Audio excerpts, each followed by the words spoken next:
Bom dia, paz do Senhor, como vocês estão, como tem passado? Hoje foi o dia que o Senhor fez, vamos alegrar nele. Hoje nós vamos continuar a leitura do livro de 1 Reis. Eu vou pôr o fone aqui para ficar mais fácil. Tem que falar baixo, né? Vamos lá, vamos começar. Bom dia, meu povo. Vou colocar o fone aqui. Pronto, vocês estão me ouvindo? Fala aí, que eu coloquei o fone, eu quero saber se vocês estão me ouvindo bem. Dá para me ouvir com fone? Bom dia.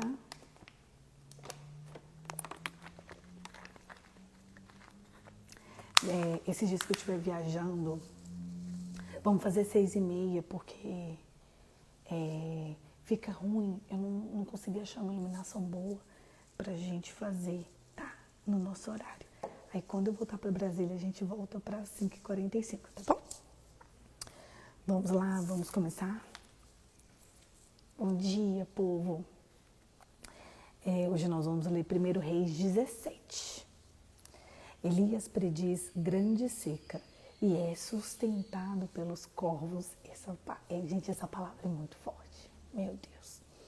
Então Elias, o tesbita dos moradores de Gileade, disse a Acabe: tão certo como vive o Senhor, Deus de Israel, a quem eu sirvo, não haverá orvalho nem chuva nos próximos anos, a não ser quando eu disser.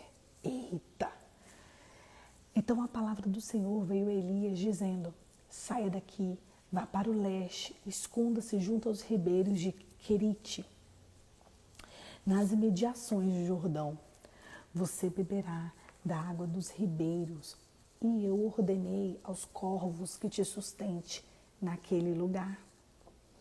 Elias foi e fez segundo a palavra do Senhor. Retirou-se e ficou morando junto ao ribeiro de Querite, nas imediações do Jordão. Os corvos lhe traziam pão e carne pela manhã, bem como pão e carne ao anoitecer, e ele bebia da água do ribeiro. Mas, passado alguns dias, o ribeiro porque não chovia sobre a terra. Elias e a viúva de Serepta. Então a palavra do Senhor veio a Elias dizendo: levante-se e vá a Serepta. Ali pertence Sidom e fique por lá. Ali ordenei uma viúva que dê comida para você. Então ele se levantou e foi a Serepta. Chegando no portão da cidade, encontrou uma viúva que estava apanhando lenha. Ele chamou e lhe disse: por favor, traga-me um pouco de água numa vasilha para que eu possa beber. Quando ela já estava indo buscar água, Elias chamou e disse: traga também um bocado de pão, por favor. Porém ela respondeu: tão certo como vive o Senhor, se Deus, não tenho nenhum pão assado. Tenho apenas um punhado de farinha numa panela e um pouco de azeite no jarro. E como você pode ver, apanhei 2 pedaços de lenha. Vou preparar esse resto de comida para mim e para o meu filho. Vamos comer, depois morreremos de fome. Elias disse a ela: não tenha medo, vai e faça o que você disse. Mas primeiro faça um pãozinho e o que você tem e traga-o para mim. Depois prepare o resto para você e para o seu filho. Porque assim diz o Senhor Deus de Israel: a farinha da panela não acabará e o azeite do jarro não faltará, até o dia que o Senhor fizer chover sobre a terra. A viúva foi e fez segundo a palavra de Elias. Assim comeram ele e a sua casa durante muitos dias. A farinha da panela não acabou e o azeite de jarro não faltou, segundo a palavra do Senhor anunciada por Elias. Depois disso, o filho da mulher, dona da casa, adoeceu e a doença dele agravou tanto que ele morreu. Então a mulher disse a Elias: o que foi que eu fiz a você, homem de Deus? Você veio aqui para trazer à memória a minha iniquidade e matar o meu filho? Elias respondeu: dê-me o seu filho. Ele tomou no braço e levou para cima do quarto, onde ele mesmo hospedava, e o deitou em sua cama. Então clamou ao Senhor e disse: Senhor meu Deus, por que afligiste também essa viúva com quem tenho me hospedado, matando o filho dela? E estendendo-se 3 vezes sobre o menino, clamou o Senhor e disse: o Senhor, meu Deus, peço-te que restitua a vida desse menino. O Senhor atendeu a voz de Elias, a vida foi restituída e o menino reviveu. Elias tomou o menino e levou do quarto até a casa, entregou à mãe e disse: veja, seu filho está vivo. Então a mulher disse a Elias: agora eu sei que você é um homem de Deus e que a palavra do Senhor da sua boca é verdade. Forte, né, gente? O texto começa com uma profecia contra Acabe, um rei iníquo. Então Elias começa a aparecer na história, e ele disse: não vai chover por causa da sua iniquidade, até quando eu disser que a chuva volta. Gente, é muito poder de Deus, né? Não vai chover, não vai chover. Só vai chover quando eu falar que vai voltar a chover. E aí ele sai, porque Deus manda ele ir para um lugar e os corvos o alimentam. Tem noção do que é esse nível de dependência de Deus, sabe? Meu Deus, às vezes confiar em Deus é tão difícil, né? Às vezes a gente leva assim, um golpe daqui, um golpe dali, um golpe daqui, um acolá. E confiar em Deus não é fácil. Agora você tem noção do que é você ir para um lugar e deixar que os corvos te alimentem? Os corvos, gente, corvo, ele come resto. E você fica ali sendo alimentado pelo corvo porque você ouviu ao Senhor. E ali você é cuidado, alimentado, amamentado daquilo que Deus tem para você. É muito forte. Passado um tempo, Deus vira para ele e fala assim: vai para casa de uma viúva. Deus podia ter falado: vai para aquela mansão, né? Para aquele lugar ali que tem muita comida. Vai para casa daquela viúva. Sabe por que Deus manda Elias ir para a casa da viúva? Porque ele sabia que ele precisava de um milagre. Todas as vezes em que você precisar de um milagre, Deus vai enviar um socorro. Deus vai enviar um socorro. Aquela viúva, ela tinha um pouco de farinha, um pouco de azeite. Ela estava indo buscar lenha porque ela pensou: eu vou comer a farinha com azeite, vou fazer um bolinho, alguma coisinha ali, depois eu vou morrer de fome com meu filho. Se ela é viúva, o marido morreu. Se o marido morreu, o provedor foi embora. Talvez o teu provedor foi embora, né? Talvez o teu provedor morreu, te abandonou, te largou, trocou você por outra, deixou você só. Mas Deus conhecia o coração daquela viúva. Deus sabia que ela precisava de um socorro. Sabe o que ele fez? Ele pega o maior profeta da história e bota ele na casa dela. Sabe por quê? Porque Deus sabia. Deus sabia que ele precisava estar naquela casa como provedor. E quando Elias pede comida na casa dessa viúva, ela diz: tá, eu vou cozinhar, mas depois disso todo mundo vai morrer aqui, não tem nada. Ela poderia falar não. Ela não disse não. Ela só disse a situação dela. E a palavra veio sobre ela e disse: não vai faltar comida, não vai faltar bebida, não vai faltar azeite enquanto eu estiver aqui. Não vai faltar enquanto vir a chuva, né? E ali ela comeu do azeite, da farinha, e o profeta ficou hospedado ali. Porque não faltou comida, não faltou bebida. Eles foram alimentados pelaquela comida. Deus queria fazer um milagre na vida da viúva, na vida do profeta. Deus queria mudar aquela sorte, aquela história. Não se preocupa, você não vai morrer do jeito que você está. Deus vai colocar tudo no lugar. Deus vai pegar todas as situações e Ele vai colocar tudo no lugar. Deus fez a terra em 6 dias. No 7º Ele descansou. 6 dias foram suficientes para existir tudo que existe hoje. 6 dias.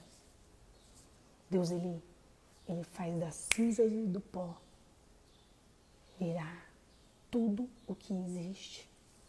A terra, ela era sem forma e vazia. Sabe o que acontece? O Espírito de Deus parava aqui. Mas quando veio a palavra, tudo nasceu. Tudo surgiu. O que acontece hoje é em decorrência da palavra. Tudo veio da palavra. Toma cuidado com a palavra da sua boca. A terra era sem forma e vazia, e o Espírito de Deus pairava sobre a terra. Então disse Deus que haja, e houve. Eu acho interessante que no momento mais duro da vida de Maria, gente, ela produziu o cântico de Maria. Nesse momento duro, talvez, que você esteja passando, o que os teus lábios têm produzido?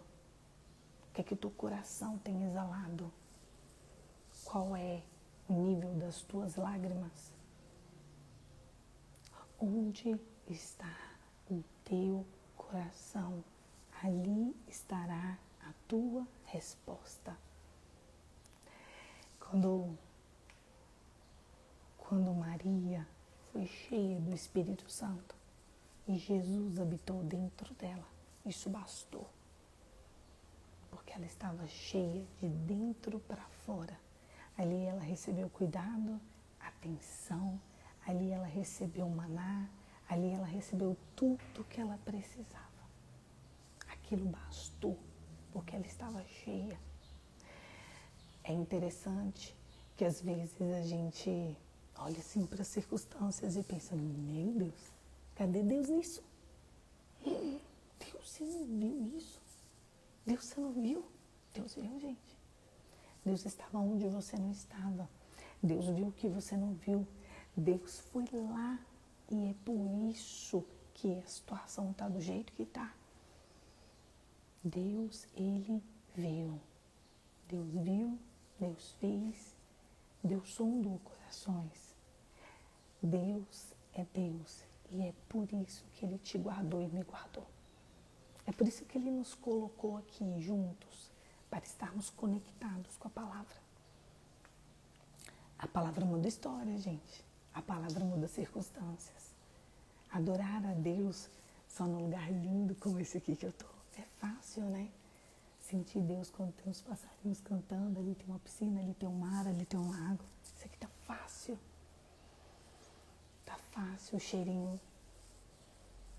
Mas adorar a Deus de dentro para fora.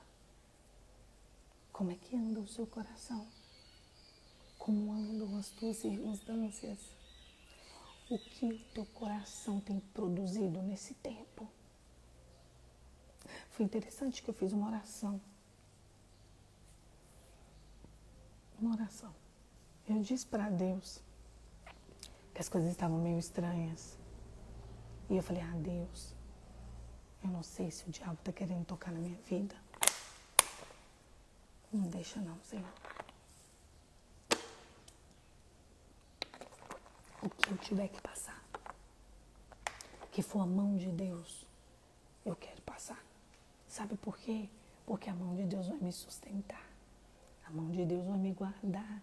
A mão de Deus vai me proteger. Mas eu não quero, Senhor, ser isca de Satanás. Tem brecha aberta. Se tiver, eu quero fechar, Senhor. Porque eu não quero ser uma marionete na mão do demônio. Eu não quero.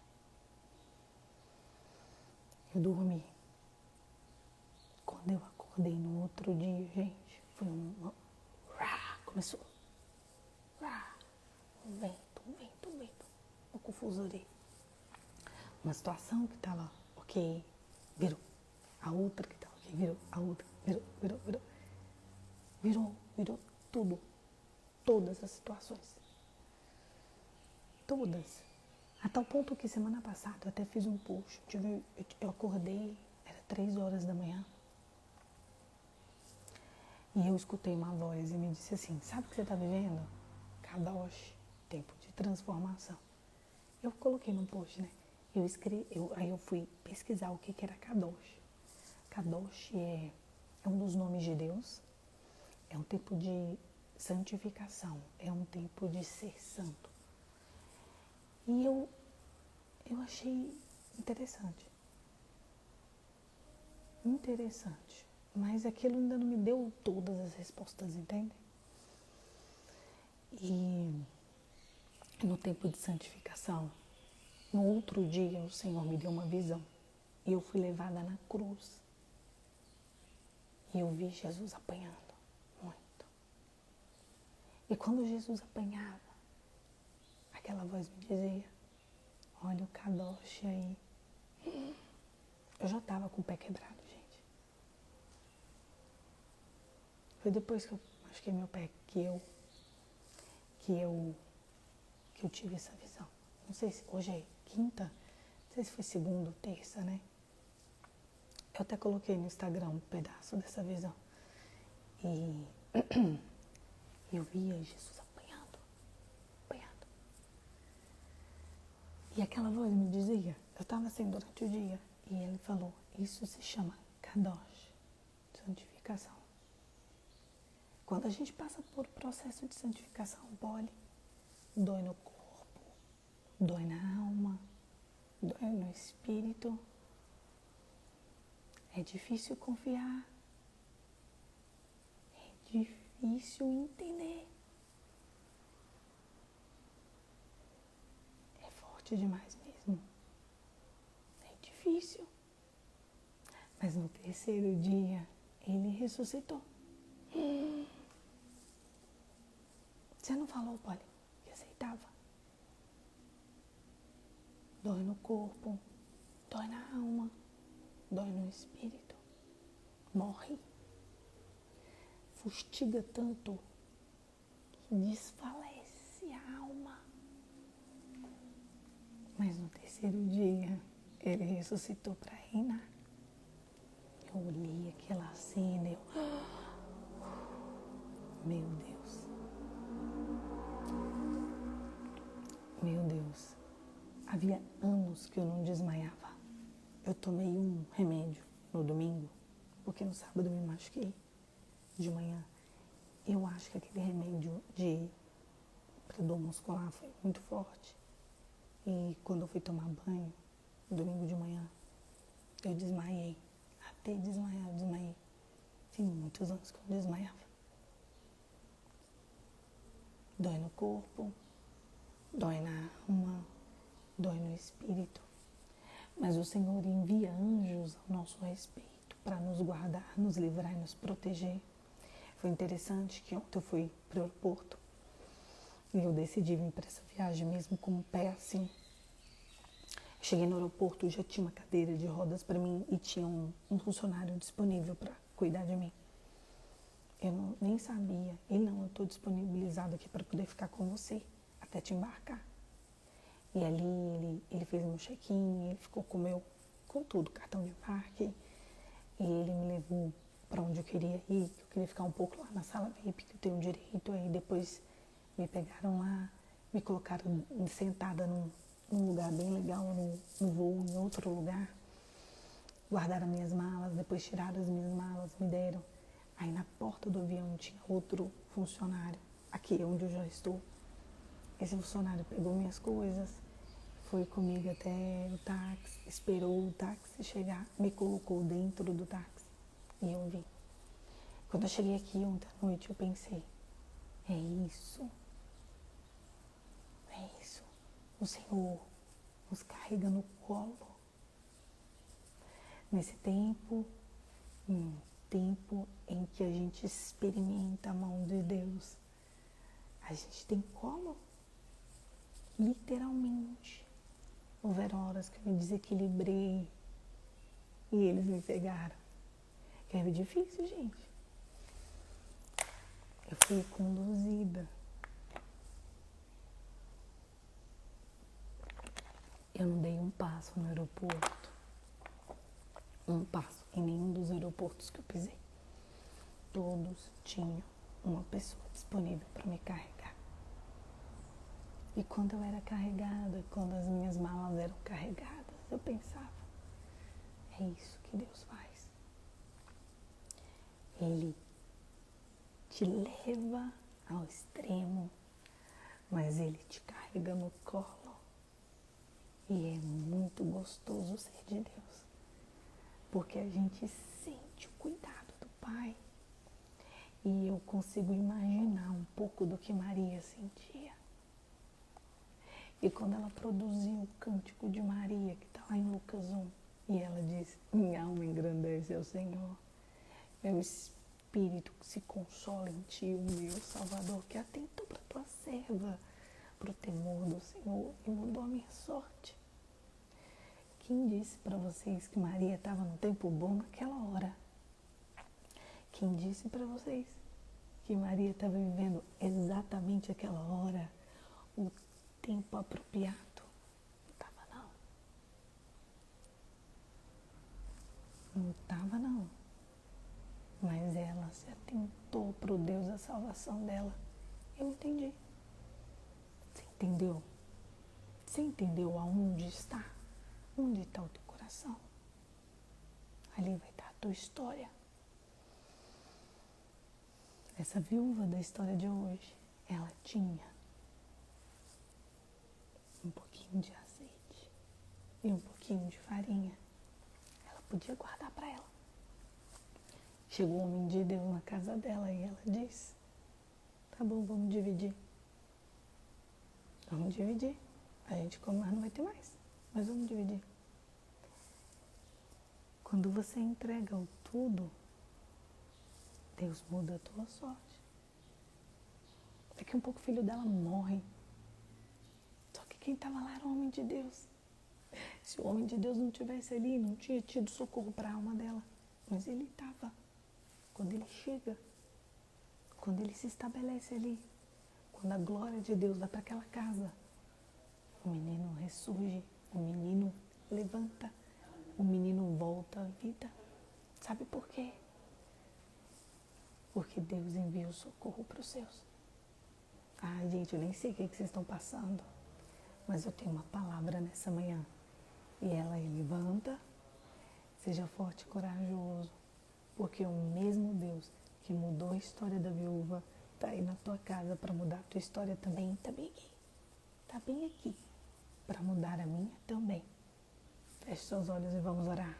Pai, em nome de Jesus, te louvamos, Senhor, porque o Senhor é bom, porque as tuas misericórdias se renovam a cada manhã. Reconhecemos o teu milagre, reconhecemos que só o Senhor é Deus. Reconhecemos, Senhor, que tu muda a história, muda a sorte, muda as circunstâncias. E é por isso que estamos aqui nessa manhã, te louvando, te agradecendo e engrandecendo o teu nome. Em nome de Jesus, amém. Amém, queridos. Nunca vai faltar palavra na tua vida. Amém? Deixa eu falar. Esses dias que eu estiver aqui, bora fazer 6:30 da manhã. Eu acho que fica mais fácil por causa da luz e tal, tá? Quando eu voltar para Brasília, eu aviso vocês, tá? Um beijo, fica com Deus e até amanhã. Amanhã, 6:30 da manhã, eu tô aqui pra gente continuar esse devocional. Seja forte, corajoso, fica firme, fiquem firmes, porque o Senhor está aí. Ele viu tudo, Ele sabe de tudo. E ó, o de repente de Deus tá para chegar na sua vida e na minha, porque Ele é fiel. Deus te abençoe. E até amanhã, se Deus quiser.